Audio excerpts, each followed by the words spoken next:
Okay, take it away, Mike. All right. Hi, Randy. Hi, everyone. Great being here. 30 minutes on an exciting topic, leading for innovation. How could you do that in 30 minutes? That's an interesting challenge. And it's even not 30 minutes, right? We want to have a little bit of a conversation here. I'll try. And there's a lot about me here on the slide. I won't going to read it out. People can read themselves. Maybe just one thing. I'm based in Vienna, which is Austria, so Central Europe, if you like. But I work also globally.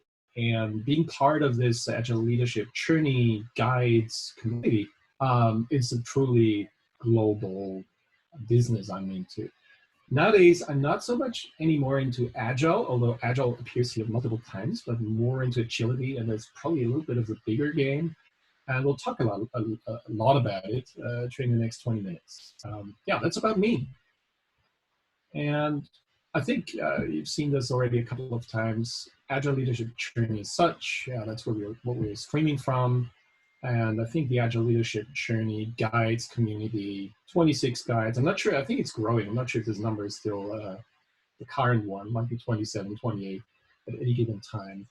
But I think what we are doing, we're actually working with leaders on multiple levels, but to be honest, very much on executive and senior leadership level, but also across organizations, guiding leaders through, change, challenging change, and growing new types of organizations. And I think uncertainty is here the main topic. So we'll kind of dive into this in a moment. So let's get started. And starting my input for this awesome webinar series starts with observations. And the observation number one is probably an easy one. Digital transformation has been a thing since a few years, and people might actually wonder what that means. First of all, it means obviously a lot of, confusion. So a lot of organizations out there being confused about what's going to happen to their industry, what's going to happen to the automotive industry, you might say, what's going to happen to sales platforms, what's going to happen actually to any industry, to the music industry, and what would we need in terms of a new way of doing business. And a second learning, and that was quite interesting, now looking to the past 2-3 months, which is of course a little bit hard to talk about in terms of, all right, we knew it already. It's a big crisis. We don't want to, misuse it. But there is, on the other hand side, this word which says never. I think lose an opportunity for a good crisis. Never get a good crisis done. In order to just look into things. And recently, I heard leaders reflect on what they experienced during the past 2-3 months, and there were two statements which actually hit me quite a lot. So the first one was like saying, "Okay, now having been through all these online stuff, and we recognize we are also working from home properly, seems like we're really prepared now for the big digital transformation." I just thought, really, is that about digital transformation? And I always wondered about if people would say, yeah, digital transformation means we get our emails better organized, or things like that. Obviously, we're going to dive into what it really means. And second, hearing leaders say, "Wow, I was really challenged, and I didn't know if my people would continue working because they are not next to me now and they're not on our floor, but they still continue working."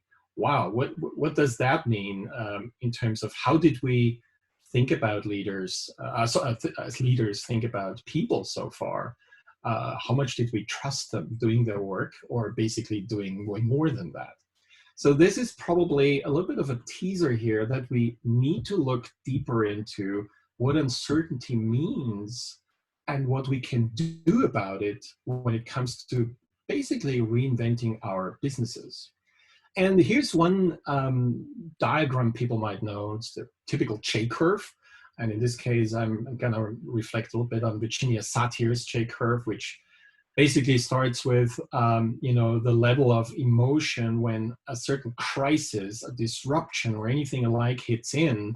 The first step might be saying, well, it's not going to happen. So it's like refusing what's happening out there and maybe saying it's going to go away. Yeah, it's no problem.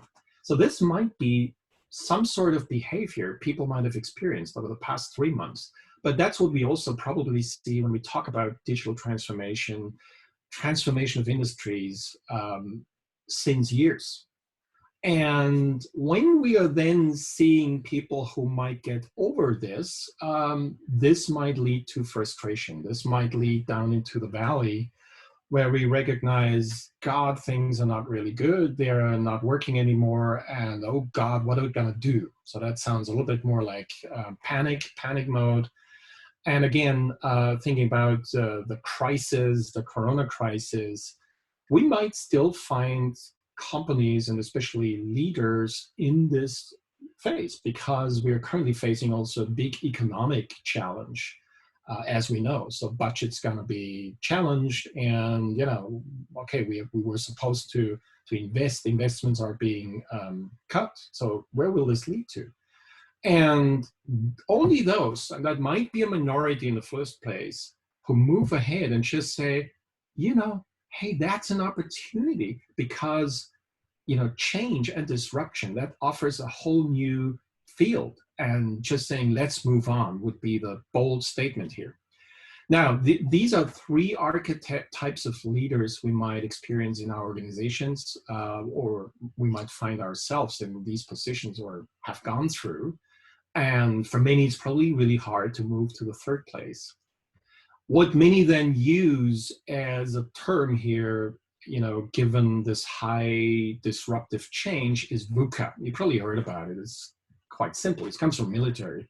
Everything is so volatile, uncertain, complex, and ambiguous. We're lost, we're trapped.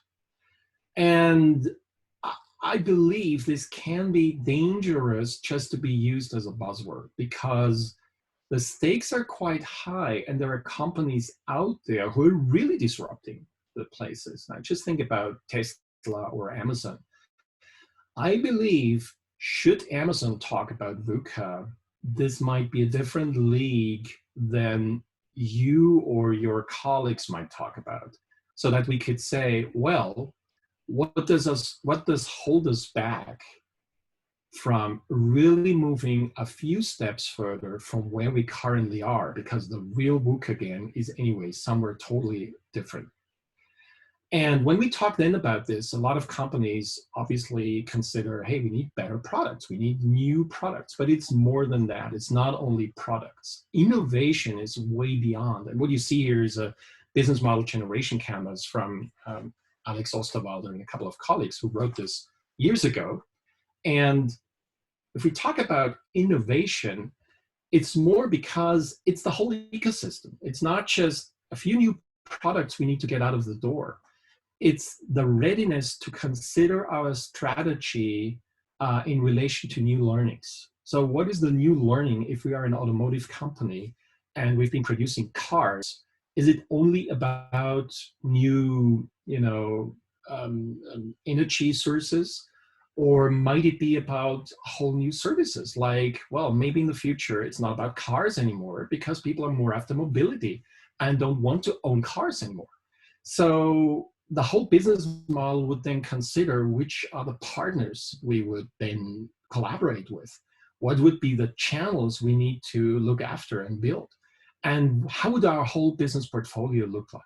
And of course, it's not only talking, because that's one part. Here we're currently just talking. But the second part would be, how would we go after execution? So how would we be able to nail it?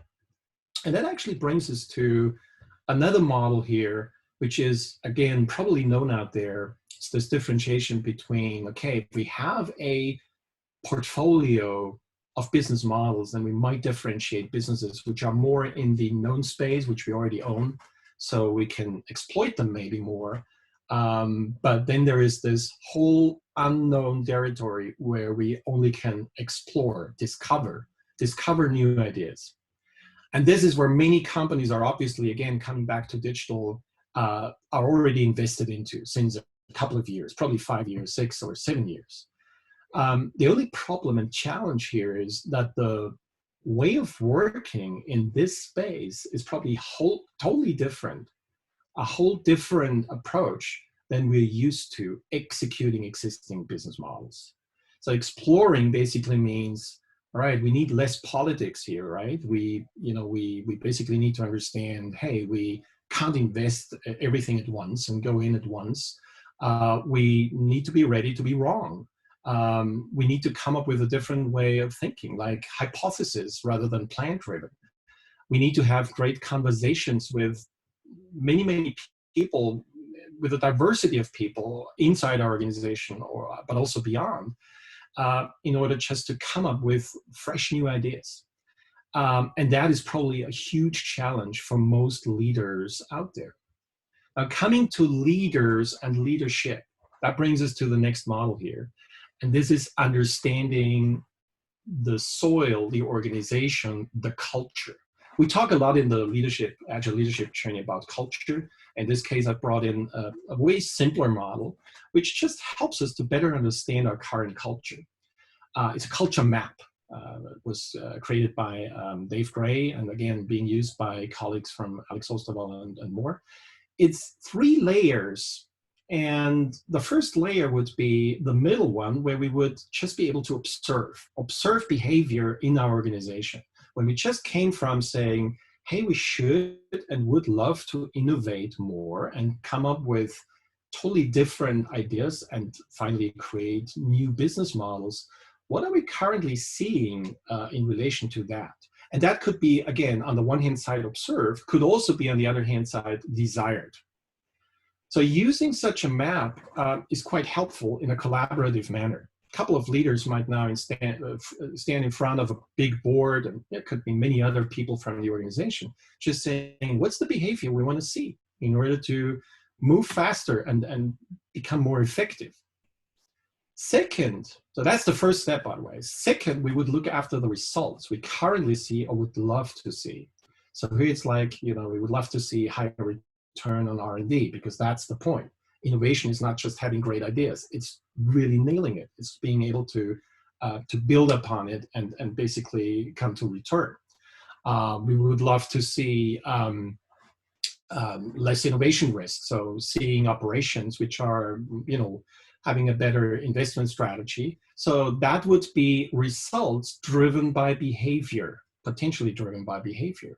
And now comes the third part, where we might see, okay, and what is influencing the behavior we currently see, or what would be the influence which we would need in order to see desired behavior? And that's when we look after current behavior inside the organization, our current as-is culture. Quite often we see then the influence, the blockers, the missing enablers, which are actually not helping us to move further. So there could be, legal requirements being set up. There could be silo thinking. There could be personal interests. There could be, dominance of local or regional interests, anything alike. So this tool would give us as leaders or as organization a, let's say, map and understanding what is currently missing and what would be needed to actually move beyond just saying, we would love to come to a new sort of being and innovating as an organization, but on the other hand side, actually not being able to do so. Now, that gives us the status quo. And the question is, what's the influence of leaders here? What's the potential triggers leader can think about? And we love to think about leadership as sort of a nurturing, let's say, essence.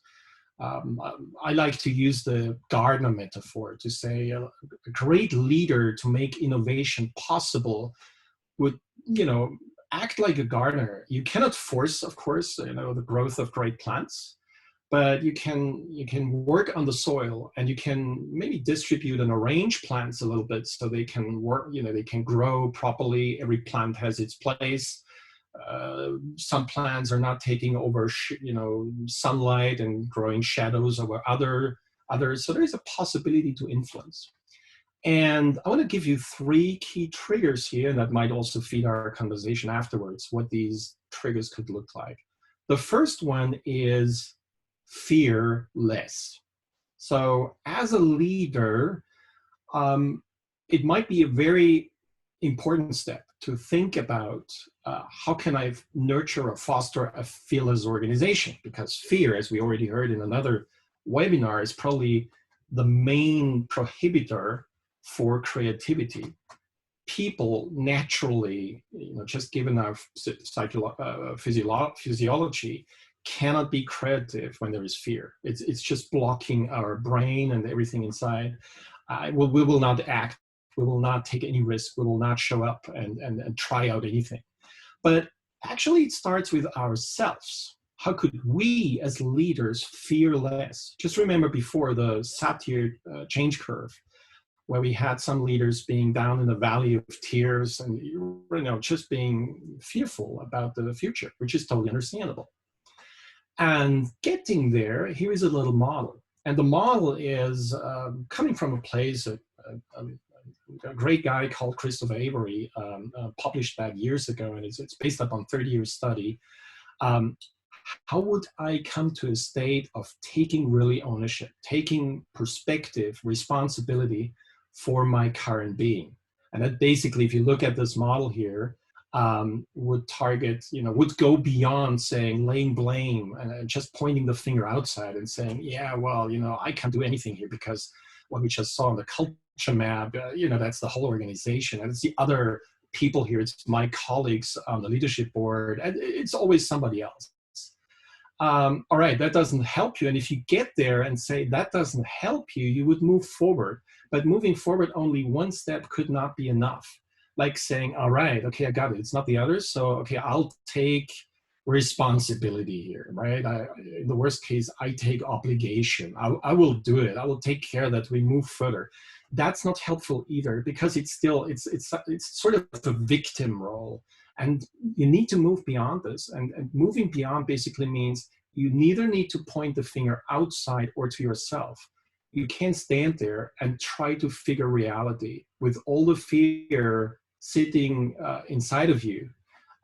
And the 3 keys for that is, first of all, understanding, hey, what do I want? That's what's here, the intention key. We need to understand as leaders, what do I really want? Do I want to continue a political game? What do I want about my career? Or, okay, when we talk innovation, when we talk about moving this company further into unknown territory, what's my role here and how can I show up? And from there, I would create more self-awareness. I think the Agile Leadership Journey can be an amazing platform for getting there. And then there comes other tools like, looking into the mirror on a regular basis, probably once or twice a day. So that means self-confrontation. All right, that's key number 1.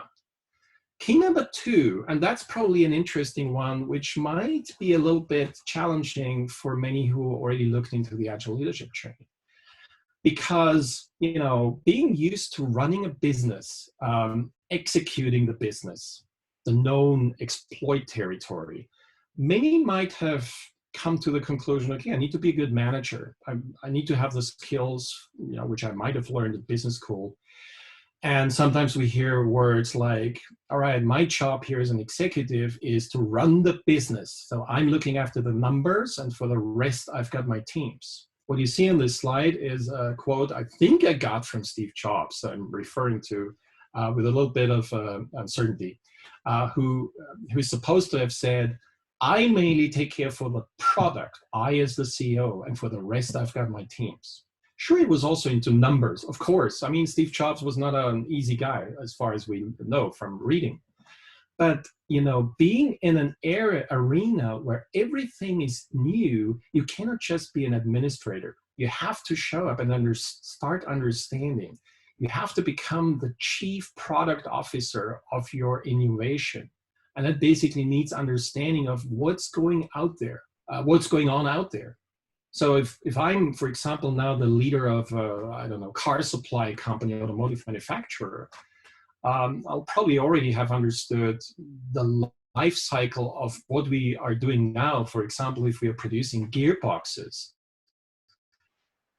has already now got an end date, because with e-vehicles, gearboxes are not needed anymore, at least not as we have them today. What would it look like then if our company moves further? How would I turn my company, just like Nokia did, from a rubber boots company into a high-tech company? But for this, I need to understand high-tech, and I need to understand the conclusions, what high-tech means to business.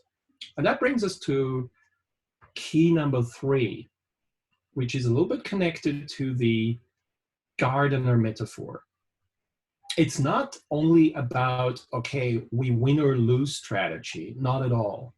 Because a digital age where innovation takes place anywhere at any time across the globe, even by small companies who might disrupt bigger ones at any given time.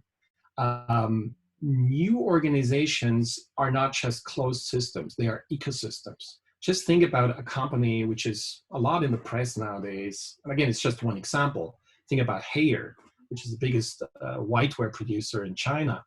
They went this direction. They got rid of 10,000 middle managers in order to grow an organization which is only made up of micro enterprises, small little companies where entrepreneurship is in the middle of interest.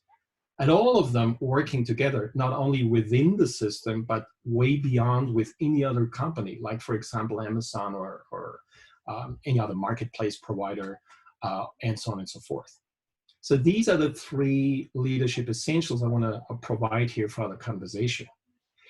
We're already 25 minutes into the webinar, so I'd love to come to a little bit of a wrap up in order to be ready for a conversation. And this is actually pointing to your option here. So given what you just heard, to basically rethink your organization, the business models of your organization, rather think about a portfolio of business models where each of them has a life cycle.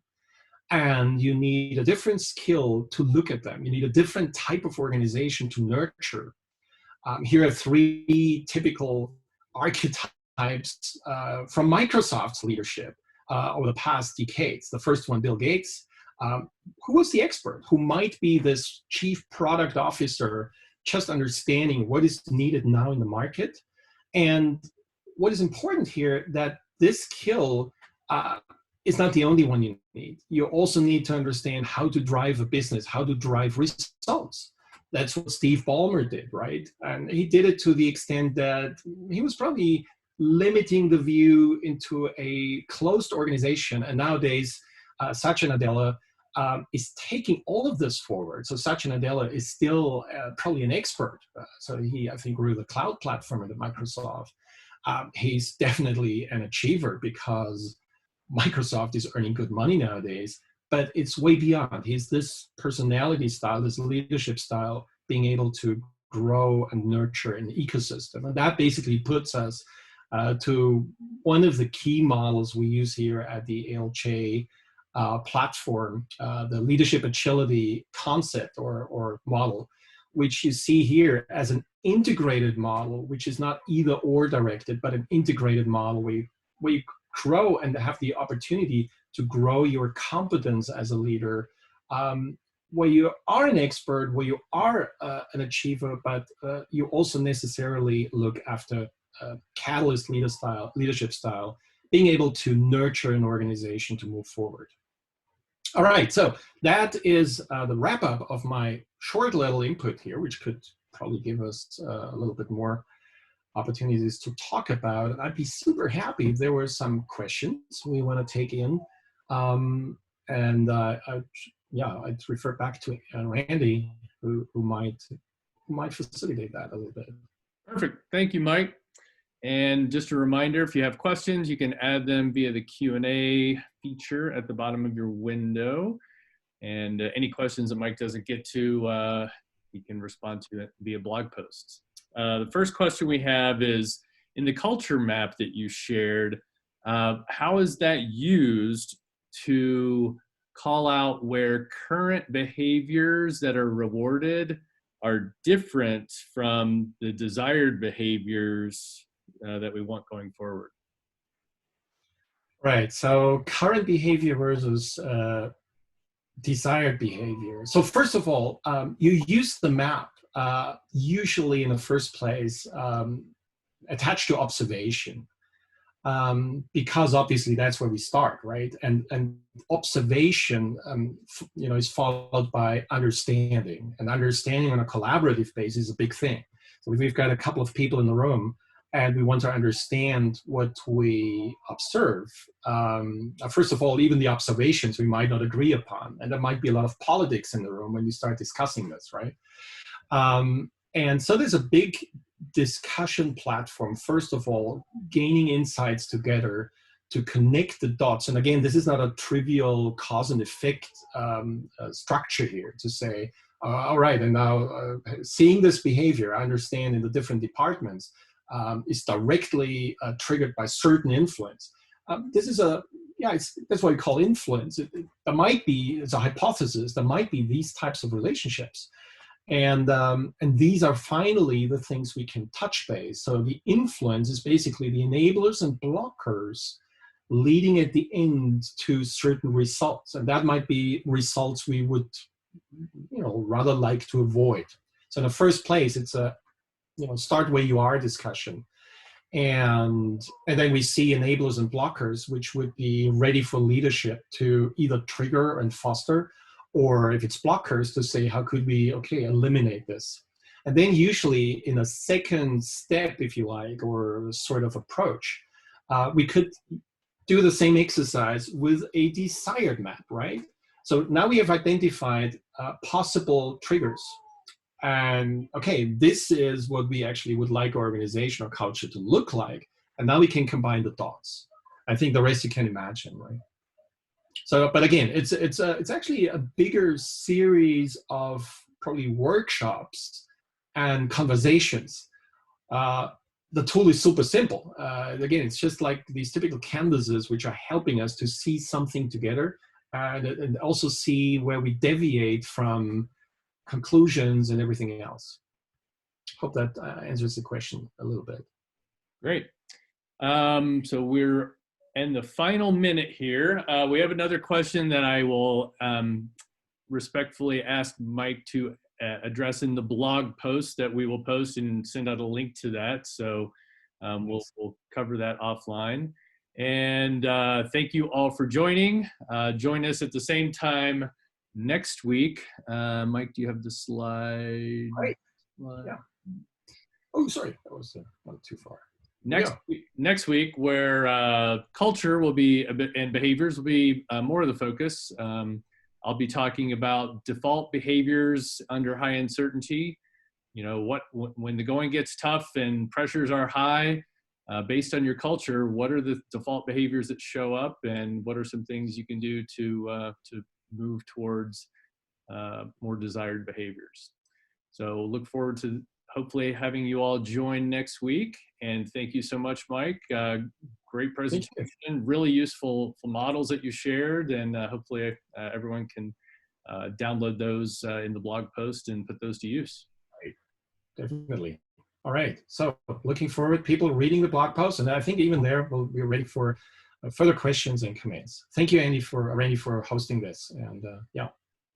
All right. Thank you, everyone. Have a great day.